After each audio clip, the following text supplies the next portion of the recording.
by point of view, are you just saying existence with different words? I'm saying that basically at some point something had to give us our point of view, and that even if we are being completely deceived from, if we were being completely deceived by a malevolent deity, that malevolent deity cannot tell us that we don't exist. That is why there's a God. It sounds like you're saying that at some point you became a conscious entity, and whether it happened in a vat or whether it happened as a result of your parents, at some point there had to be some first. I had to be willed into existence. No. What makes you think people are willed into existence? Because I don't know how they would get there otherwise.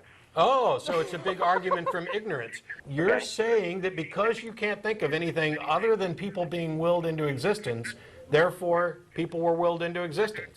Well, I mean, the thing about it is I have to, is that by the time we get off this call, we've got to know.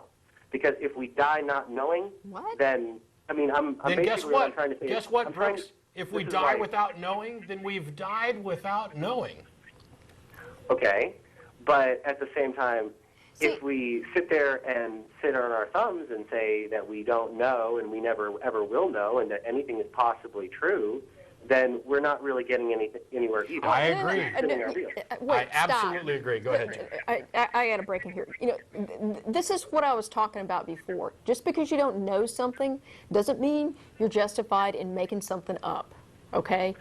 So, and that's all you're doing. You're saying, hey, I don't know how this happened, so I'm going to believe something that I think is comfortable for me.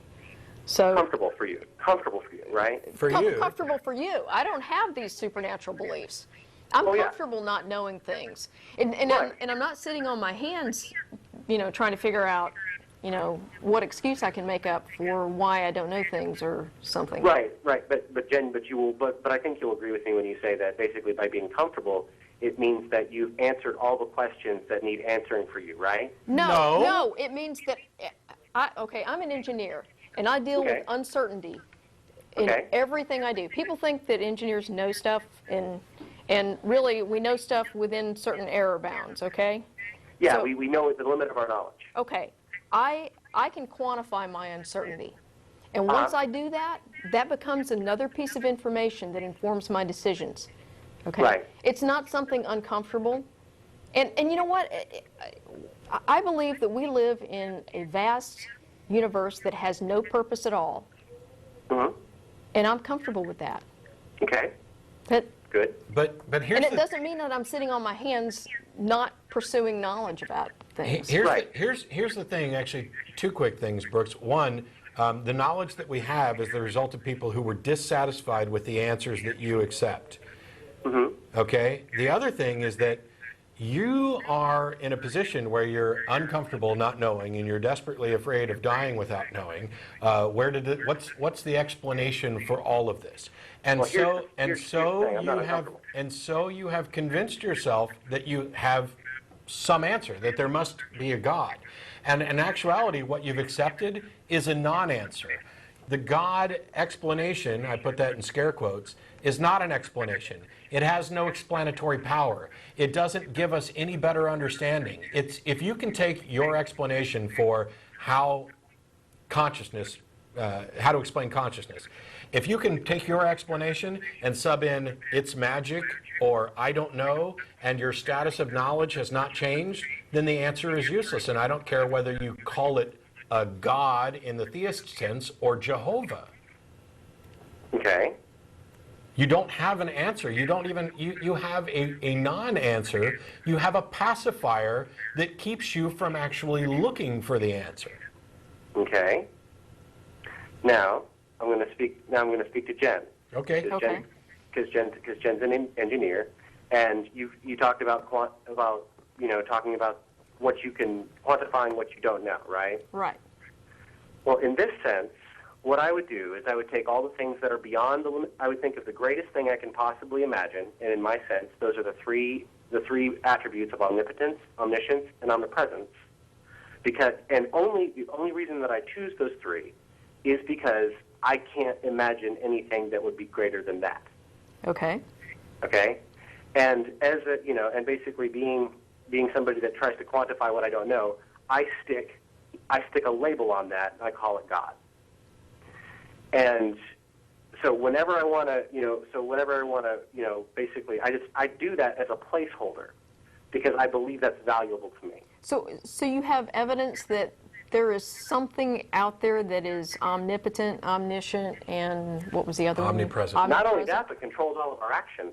Really? So Really? you're just a puppet and Controls you have all of evidence our for actions. this? Yeah. Do I have Really? proof of this? No, Yeah. evidence. You don't have to prove it. Just provide evidence. A Oh, piece of, okay. a data point. Do I have proof of this? No, evidence. Okay. All right. Basically, I take it as I throw my pencil against the wall. Okay. Okay, and I use that to prove that I have free will. Right now, I may be going off track, and I have a feeling that somebody's getting ready to shoot me down here. Is anybody getting ready to shoot me down? Well, you just said that this thing controls all of your actions, so maybe it made you throw the pencil up against the wall Yeah. to trick yourself into thinking that you had free will. Right, and I know I'm a horrible arguer here. I really suck, but I'm also saying that I'm needing to prove that I have free will by throwing a pencil against the wall, where in essence, basically, I needed to prove at that specific second that I had free will, and thus I wasn't really free to not throw the pencil against the wall at that moment. You haven't proved a thing, but Yeah. anyway, get to the point. So I haven't proved a thing. Okay, so anyway, basically what I'm trying to say is that because basically there is a need because I have to justify a perspective from a first cause, and because I am limited my knowledge, I basically am using the label of God as saying that there are all things that are possible out there, and that there must be a deity somewhere that has complete control over everything we do, and thus there is no evil. Why? Huh? Why would you say that? Why must there be Because this? if evil really existed, if there was anything that the thing that was omnipotent, omniscient, and omnipresent didn't want to happen, it would not happen.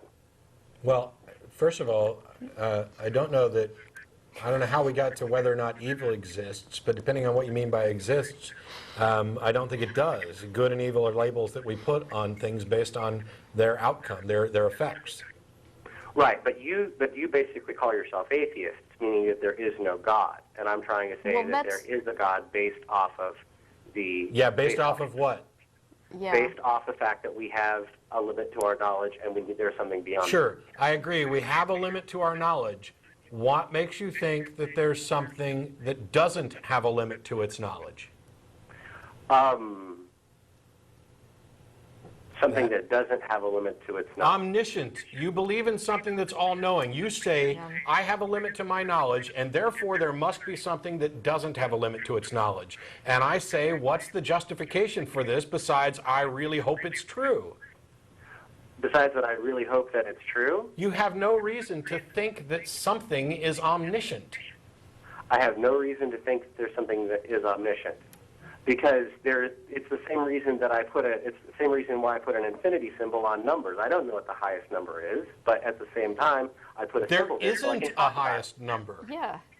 But we do use a symbol for it. We use the concept No, of infinity. the to talk symbol about it. So isn't therefore, for- I'm using the concept of God The to talk symbol- about these things. The symbol is not for the highest number. The symbol is for there is no highest number. The symbol is for the concept of infinity. Sure. Yeah. Right, and that's the same way that I'm using the concept of God to talk about all these things. There is no Yeah. actual infinity. Just like there is no actual God. Amen. Exactly. Thank you, Brooks. All right. The fact that you have a concept of something doesn't mean it exists. The fact that A is better than B is better than C doesn't mean that there's something better than A. The fact that your knowledge has a limit doesn't mean that there's something out there that has unlimited knowledge.